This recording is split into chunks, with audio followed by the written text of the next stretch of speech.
Bienvenidos a una entrega más de Viva Mejor, su programa médico favorito, que cada semana le traemos temas interesantes relacionados con la salud. Hoy vamos a hablar de osteoporosis. Es una enfermedad que afecta a un gran número de personas alrededor del mundo y que muchas veces no sabemos que la tenemos. Para hablar de la osteoporosis vamos a traer a un experto, a un especialista, a un renombrado especialista de este país, al doctor Casimiro Velasco, quien va con su magistral forma de explicar, nos va a hacer saber hoy qué es la osteoporosis, en quién se presenta, con qué frecuencia se presenta, cómo podemos detectar que la pudiéramos tener, a dónde ir para recibir ayuda y cómo poder combatirla con medicamentos si fuese necesario o con un estilo de vida que nos ayude a vivir mejor. Y para todos ustedes, el doctor Velasco. ¿Cómo estamos, José? Muy bien, encantado de tenerte aquí una vez más. Gracias por... A pesar de que la llegada fue un poco trágica. Sí, un poco húmeda, ¿no? Un poco húmeda, pero gracias a Dios nos encontramos aquí y quisiéramos comenzar con una sencilla pregunta para nuestros televidentes. ¿Qué es la osteoporosis? Sí, yo cuando hiciste el comentario de que ibas a preguntar sobre qué es la enfermedad, yo me sonreí porque me remonté 22 años atrás. 22 años atrás justamente hace que yo arribé al país, después de estar viviendo X años fuera de él. Y cuando llegué con la idea y con el entusiasmo de presentar esa novedad que era la osteoporosis en el mundo. Todavía en ese momento ni la misma clase médica conocía como tal, y en efecto ni siquiera había recursos medicamentosos, pero era una patología que cada vez se hacía más presente en nuestra sociedad, tomando en cuenta que la expectativa de vida cada vez es mayor. En aquel entonces la definición era muy sencilla, era una enfermedad generalizada de todo el esqueleto que se caracterizaba por una pérdida de la masa ósea. Punto, se quedaba ahí. Por lo tanto, el hueso se hacía frágil y se rompía. Con los años y los tratamientos nuevos, se vio que había algo más. Mira qué interesante, la pantalla muestra lo que es una densidad ósea normal, y mira al lado como si fuera un panal de abeja, una densidad ósea ya disminuida, evidentemente que sostiene menos, tiene menos capacidad de sostén y produce muchas fracturas, ¿no? Produce la fractura del antebrazo, fractura de vértebra y fractura de cadera, que era la que mostraba la televisión en este momento. Ajá.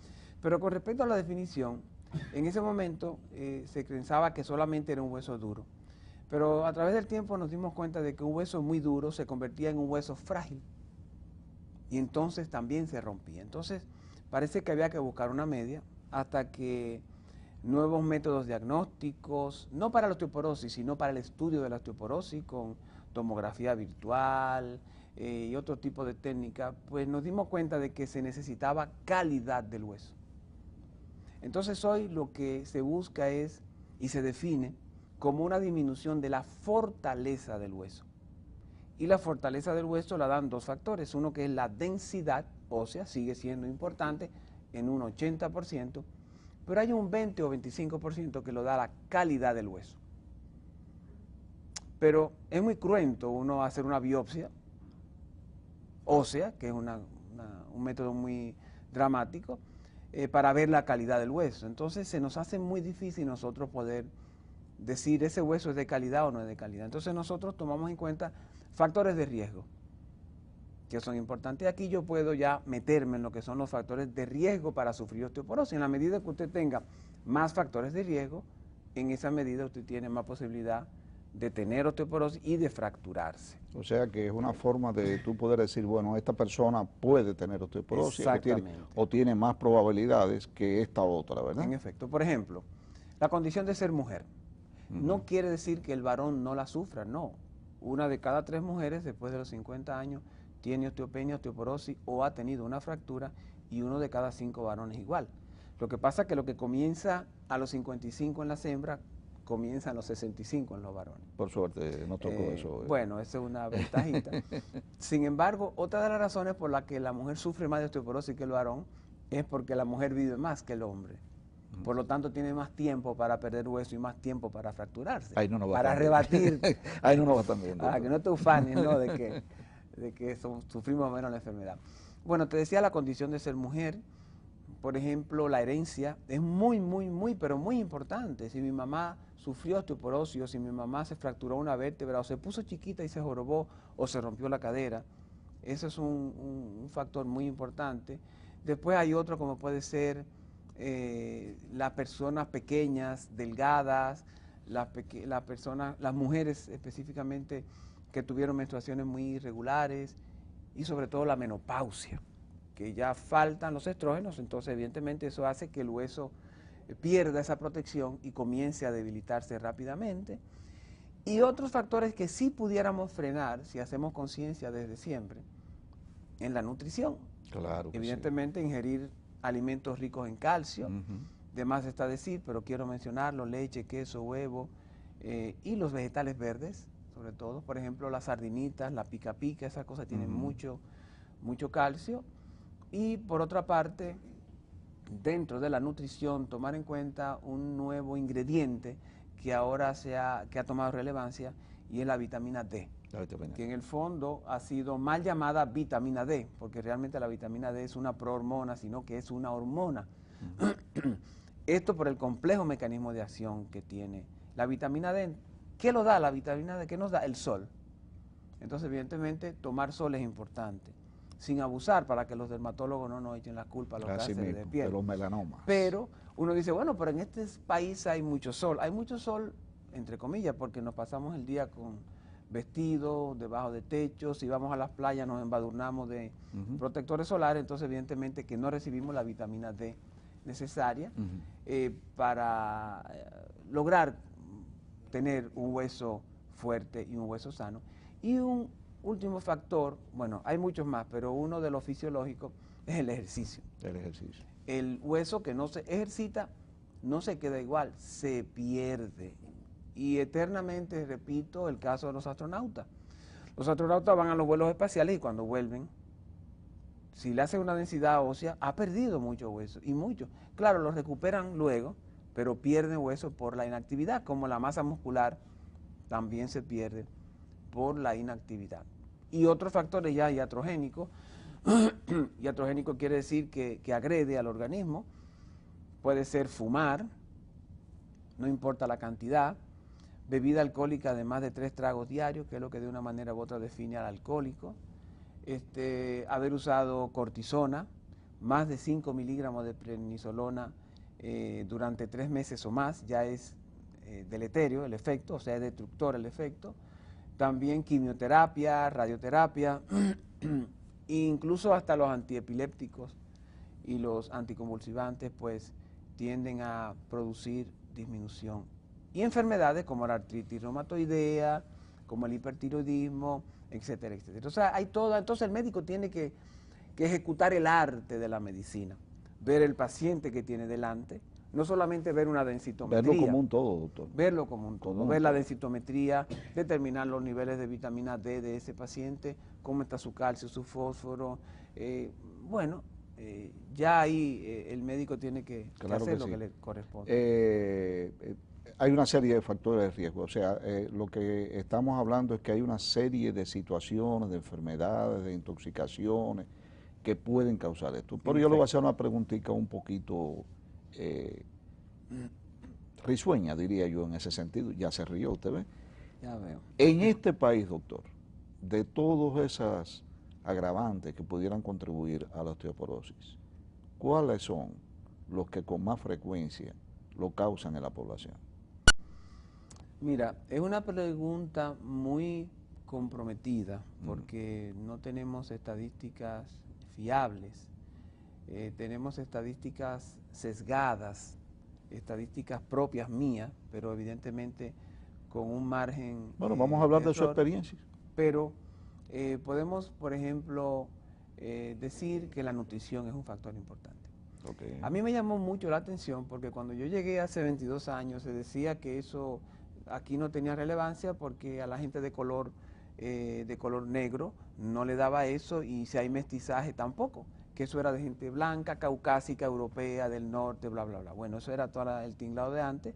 Ya nos dimos cuenta de que no, y de repente me llamó mucho la atención, y tengo una anécdota, de que cuando yo traje al país, junto con otro colega amigo, el primer densitómetro, empezamos a hacer pruebas, puse yo a mi mamá, a mi hermana, a todo el mundo, y resulta que la secretaria tenía densidad ósea baja, que el chofer mío tenía densidad ósea baja, que el empleado de al lado, y yo vi que había un nivel que tenía densidad ósea baja, y eran gente mestiza específicamente. Entonces, evidentemente que como hay un pico en el crecimiento, el ser humano comienza a crecer y la masa ósea se fortalece hasta los 20 años. Ya después de los 20 años no se fortalece más.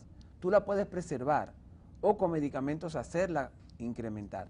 Pero entonces, si en ese momento usted no logra un buen pico de masa ósea, pues evidentemente usted comenzó a gastar dinero con poco ahorro. Así mismo. Entonces yo creo que ese es un factor muy importante, aunque tengamos mucha obesidad en la calle, pero una obesidad de chimichurri, obesidad de espagueti, obesidad de carbohidratos, de chatarra, que realmente no. Yo creo que esa es una de ellas. Yo creo que hay una o hay otra que se ha hecho más relevante en la medida que los años han venido pasando a raíz de la tecnología, y es la falta de ejercicio. Mucha gente no hace ejercicio y evidentemente es básico, es fundamental. Es como que usted quiera tener un cuerpo fuerte y no levanta peso. Efectivamente. Pues eso pasa con el hueso. Esos son varios factores, y quizás el más importante en el caso femenino es la menopausia como tal. Okay. Doctor, es bueno que nuestros televidentes sepan también si sospechan o quieren chequearse por cualquier tipo de factor de riesgo que usted ha mencionado anteriormente, dónde ir, o sea, quién es el especialista que debe tratar este tipo de enfermedad, porque es una enfermedad, no es una condición, es una enfermedad que es tratable, ¿verdad? Y en esas personas que desean de alguna manera chequearse, ¿dónde deben ir? ¿A qué especialistas deben acudir? ¿Cuáles son los estudios que se les somete para tratar de detectar la enfermedad? Y una pregunta que siempre me gusta hacer es que si los seguros que tenemos en el país, los seguros de salud, cubren estos estudios. Sí, mira, la pregunta es interesante sobre todo porque orienta, ¿no?, al televidente. Mira, la osteoporosis debe de manejarla el médico que sepa de osteoporosis. Es curioso que yo diga esto porque es una enfermedad multifactorial, es una enfermedad que yo digo que, siempre he dicho que no tiene dueño. Yo quiero que sepa que la persona que más sabe, que Dios lo tenga en su gloria, un médico mucho más joven que yo, falleció ya el año pasado, el doctor Sergio Raggi de Brasil, para mí quizá el latinoamericano que más manejaba el tema de la densitometría en nuestra área, era ortopeda. El presidente de la Sociedad Colombiana actual de Osteoporosis es ginecólogo. Su primer presidente era reumatólogo. O sea que puede haber diferentes especialistas, pero tienen que saber de la enfermedad. Uno de los profesores que yo he traído al país en varias ocasiones, un venezolano, él por cierto, doctor Gregorio Riera, es nefrólogo.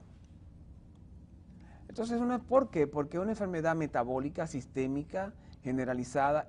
¿Quién debe atenderlo? Bueno, yo diría que el que más debería manejar eso, después del endocrinólogo, porque es una enfermedad metabólica como tal, es el ginecólogo. Así mismo. Porque desde que llega la menopausia, hablamos de una enfermedad que se puede prevenir, que se puede diagnosticar y se puede tratar. Entonces el ginecólogo está obligado a conocer el tema de la osteoporosis para dar los primeros pasos y orientaciones a su paciente. Que trata la enfermedad y no mejora, que comienza y ve que hay algunas complicaciones, bueno, mándalo al supra especialista. Sí, claro, alguien que... Entonces, normalmente los endocrinólogos, puede ser un internista que sepa mucho de esto, yo conozco ortopedas que conocen mucho de esto, conozco fisiatras que manejan la osteoporosis. Pero doctor, ¿no hay restricciones en cuanto a la especialidad? Por ejemplo, como en Estados Unidos, por citar un país, donde tú como especialista tienes ciertos límites y tú puedes o no puedes tratar ciertas enfermedades, ¿no? No, en el caso específico de la osteoporosis, en Estados Unidos, evidentemente un dermatólogo no va a trabajar, no va a No, tratar la osteoporosis porque no es no, lo claro suyo. que no. Pero cualquier médico que sea un médico internista o por lo menos un médico que ejerza la medicina general debe, si se centra en la osteoporosis, saber manejarlo. En Estados Unidos, cualquier especialidad puede ser el presidente de la International Society No, no, eso es de muy densitometría, de la claro. IOF. O sea que no, en Estados Unidos estará, no sé cuáles son las limitaciones, pero en todos los países que yo conozco, sobre todo latinoamericanos, manejan la osteoporosis el médico que sepa de osteoporosis. Claro, normalmente son el ortopeda, el ginecólogo, el nefrólogo, el internista, el endocrinólogo, el fisiatra. Fundamentalmente son Eso ellos. es extremadamente interesante porque hay un gran desconcierto de a dónde ir, ¿verdad? La población se pregunta, bueno, ¿con quién voy? ¿Cuál es el Ya. especialista que lo maneja? ¿Cuál es el doctor que me puede ayudar, no? Y si usted ha estado con nosotros en los últimos minutos, pues usted ha escuchado al doctor Casimiro Velasco que la osteoporosis la debe manejar aquel médico que sepa Que sepa usted. sobre osteoporosis para que tenga mejores Yo resultados. te puedo dar un ejemplo evidente para la teleaudiencia que entienda lo siguiente. Por ejemplo, los endocrinólogos hacemos muchas cosas. Los endocrinólogos bregamos con niños que no crecen, con síndromes muy raros que la mayoría de las personas no conocen, con fertilidad, con osteoporosis, con diabetes, con tiroides, con problemas de prolactinomas y tumores cerebrales. Todo eso lo maneja el endocrinólogo. Ahora, no todos los endocrinólogos trabajan todo eso mismo. Así mismo. Por ejemplo, yo puedo ponerme en mi caso, yo no trabajo fertilidad. Y están los endocrinos o endocrinos Sí. ginecos que trabajan fertilidad conjuntamente con ginecólogos. Y yo no lo hago, por ejemplo. Yo estoy más centrado. Entonces, cada quien debe de preguntarle a su médico, bueno, en primer lugar, si su médico sabe del tema y si no, a quién referirlo. Y la clase médica sabe a quién referirlo. Perfecto. Doctor Velasco, bueno, ya llegamos a la oficina del médico que se escogió. ¿Cuáles son las pruebas, qué tipo de estudios se hacen necesarios para determinar la osteoporosis y finalmente cuál es el tratamiento, ¿verdad? Ya. Sí, mira, como todo en medicina, lo primero es una buena historia clínica y yo quisiera, y aquí casi que le hablo a los mismos médicos, Ujú. que lo que orienta, ¿no?, es una buena historia clínica en estos pacientes. En segundo lugar están las pruebas de laboratorio. Nos van a decir bioquímicamente cómo está funcionando la parte metabólica que queremos estudiar. Ahora, porque yo no voy a pedir, qué sé yo, prolactina si voy a estudiar osteoporosis. Entonces yo me Claro. encargo de pedirle a ese paciente calcio, fósforo, fosfatasa alcalina, que es una hormona que tiene que ver también ósea, que tiene que ver con el crecimiento y la formación. Hay algunos marcadores muy sofisticados que ni los voy a mencionar, que el médico conoce, que nos dicen y nos reflejan si está perdiendo hueso, Ujú, ujú. pruebas en orina para ver si está perdiendo calcio en orina. Bueno, bioquímicamente tenemos toda una batería de análisis que podemos utilizar y que nos sirven para saber si forman o está perdiendo o si no está funcionando el tratamiento. Después, el diagnóstico. El diagnóstico se hace con el gold standard, ¿no?, con el estándar de oro, que es la densitometría ósea. Eso está y se sigue reconociendo con un 99% de fiabilidad, Claro. de seguridad, de que se puede repetir la prueba y es fiable, quiere decir que ya tiene más de 20 años la densitometría como prueba diagnóstica y esa es la herramienta que tenemos. Obviamente ya de ahí en adelante pues es cómo enfocar el tratamiento. Hay una prueba y algo que aquí quizá le hable a los pacientes pero también les hable a los médicos y algo que cada vez le estamos dando más importancia y es a la fractura vertebral. Sí. Porque creemos que la fractura vertebral es cuando se rompe un brazo o cuando se rompe la cadera. O se aplastó una vértebra y un dolor muy fuerte. Y hay un montón de gente que cuando tenían 30 años medían 5'5" y que ahora a los 62 años miden 5'1" o 5'2". ¿Por qué? Porque las vértebras, en la medida que se va desgastando a través del tiempo, van disminuyendo de tamaño, se van comprimiendo. Y eso es fractura. Y no la identificamos. Y resulta que de cada 3 fracturas que nosotros encontramos en una radiografía, 2 fueron sin dolor. Y de las que son sin dolor, bueno, ese es el proceso fisiológico a través de los años, muy bonita la gráfica, de qué es lo que va pasando. Y esa de 75 años, usted me puede decir, bueno, pero es que ya se dobló. Bueno, sí, quizá perdió fuerza en los músculos paravertebrales y entonces se encorvó un poco, eso puede ser, o tiene una escoliosis, pero en el 90% de los casos ha habido una compresión vertebral anterior que se va dando poco a poco, que no se da de golpe necesariamente. Y eso para nosotros es fractura, eso es lo que nosotros queremos prevenir. Okay. Justamente. Entonces el médico tiene que ser acucioso. El pueblo cree que es normal este encorvamiento. Eso no es normal. Y es bueno que, que usted lo repita para que los televidentes, no es normal, usted no tiene por qué necesariamente adquirir esa postura. No, por lo menos porque un hueso se haya aplastado no debería de ser.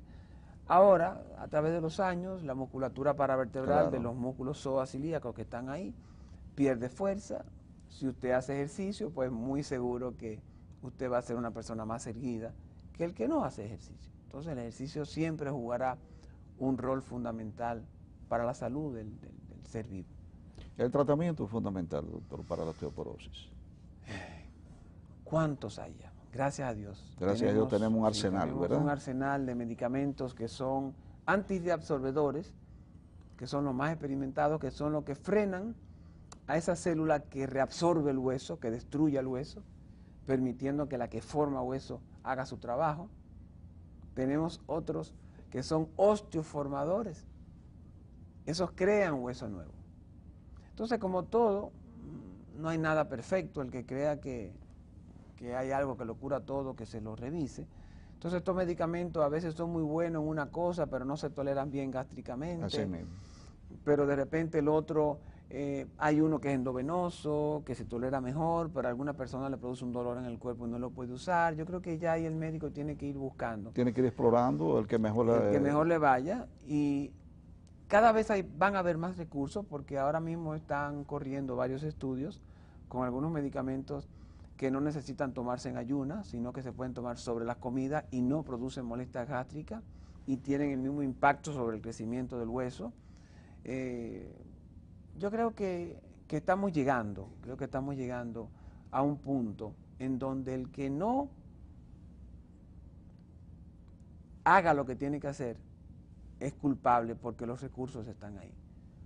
En donde lo único que lo excuso todavía es posiblemente en el costo.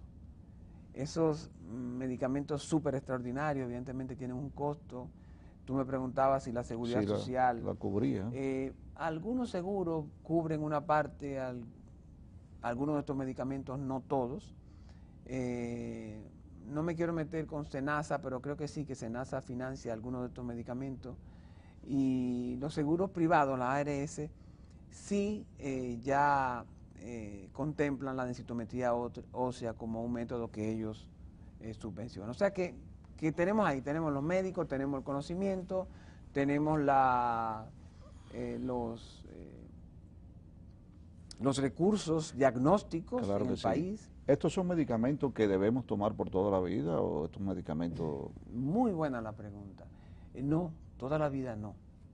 Incluso a raíz de que se supiera que no se puede endurecer tanto el hueso, ya hablamos de darle un respiro al hueso, de darle un descanso al hueso. Entonces, evidentemente, después de X años, no quiero decir 5, 7 u 8 años, de tratamiento continuo, es sano descansar. Aunque usted tenga la densidad ósea baja, porque no nos olvidemos de que el objetivo no es solamente que suba un número en por ciento. Si usted tenía 70%, yo quiero tener 90%. No. Aunque la densidad ósea no suba, si usted ha entrado en tratamiento, su calidad mejoró. Porque es un hueso que se ha renovado. Claro que sí. Es como si usted le quitara a la pared y la descascarara y le pusiera un empañete nuevo. Entonces, obviamente que el tratamiento, aunque usted no gane densidad ósea, siempre funciona. Yo me imagino, doctor, que habrá muchos de nuestros televidentes que estarán en estos momentos pensando que, bueno, ¿cómo yo puedo ver al doctor Casimiro Velasco? Entonces yo me voy a atrever a preguntarle dónde está su oficina y cuál es el teléfono que podemos llamar para pedir una consulta o para pedir un consejo. Bueno, yo iba a decir, bueno, si es para verme, que vean el programa Viva Mejor, ¿no? Bueno, aquí usted es un Claro, asiduo. porque ya tengo mucho tiempo con ustedes. Mira, yo estoy en la Virgilio, no, perdóname, estaba antes allá. Estoy en la Ajá. calle Luis Alberti, número 7, en Naco. Está en Naco, en la calle Luis Alberti, Número 7. número 7. Eso es el Instituto de Endocrinología y el teléfono es el 809-565-4004. Bueno, doctor, hemos llegado al final del programa. Sé que se nos quedaron varios temitas relacionados con la osteoporosis. Hemos sido muy cautos en no tirar ningún tipo de chinita que pueda alguien respondernos, pero es para nosotros un honor tenerlo aquí y esperamos prontamente volverlo a tener para deleitarnos con sus explicaciones. Amén. Okay. Y a ustedes, nuestros televidentes, por favor, continúen en sintonía con nosotros para la continuación de su programa Viva Mejor. Muchas gracias.